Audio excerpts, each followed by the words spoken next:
28 अप्रैल 1937 Iraq के एक छोटे से गांव तिक्रित में सद्दाम हुसैन का जन्म हुआ। उसका बचपन खौफ, गरीबी और वायलेंस में गुजरा। कहा जाता है उसके वालिद उसकी पैदाइश से पहले ही गायब हो चुके थे। बचपन में सद्दाम को अक्सर मार पीट और सख्ती का सामना करना पड़ता, लेकिन इसी सख्त जिंदगी ने उसके अंदर एक डेंजरस एम्बिशन पैदा की, पावर। जवानी में सद्दाम बाथ पार्टी में शामिल हो गया। ये पार्टी अरब नेशनलिज्म और मिलिट्री पावर को प्रमोट करती थी।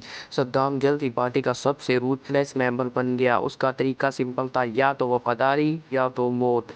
1959 सद्दाम ने इराक के प्राइम मिनिस्टर अब्दुल करीम कासी को असैसिनेट करने की कोशिश की। हमला फेल हो गया और सद्दाम को इराक से भागना पड़ा। वो इजिप्ट चला गया, लेकिन उसका सियासी सफ़र ख़त्म नहीं हुआ था। ये सफ़र शुरुआत थी। 1979 एक हिस्टोरिकल साल, सद्दाम हुसैन इराक का प्रेसिडेंट बन गया। उसने पूरे इराक पर अपनी पकड़ मजबूत करनी शुरू कर दी। टीवी चैनल्स, आर्मी, मीडिया, सब कुछ सद्दाम के कंट्रोल में था।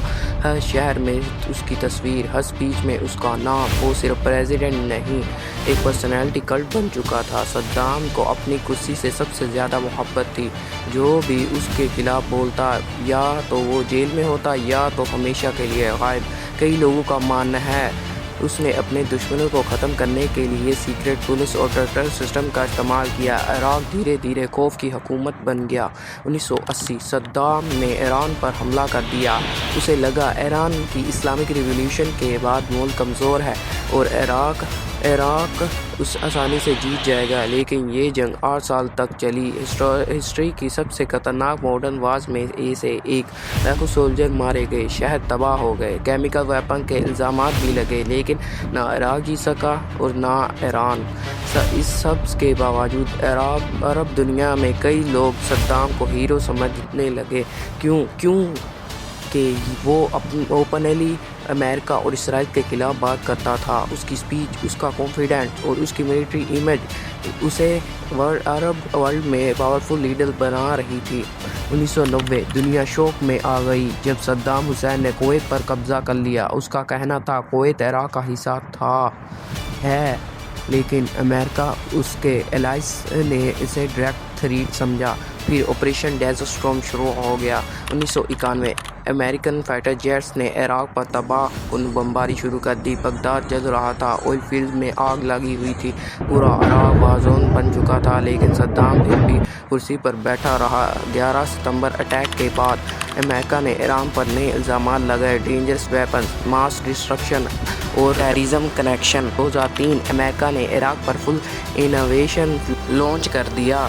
सबको लग रहा था ये जंग मुश्किल होगी, लेकिन कुछ ही हफ्तों में बगदाद गिर गया।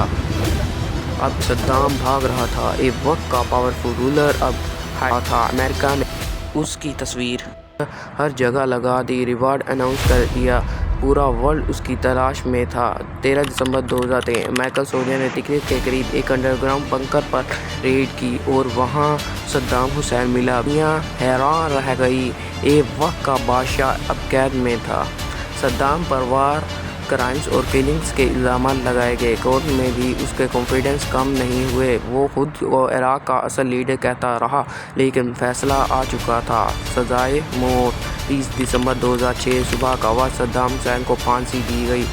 उसकी मौत के साथ एक एरा ख़त्म हो गया, लेकिन मिडल ईस्ट में क्यास अभी ख़त्म नहीं हुआ। सद्दाम हुसैन हीरो या डिक्टेटर, ये बहस आज भी चल रहा है। कुछ लोग कहते हैं उसने इराक को मजबूत बनाया और कुछ कहते हैं उसने अपने मुल्क को जंग और तबाही में धकेल दिया, लेकिन एक बात सच है, उसका नाम तारीख़ कभी नहीं भूल सकती।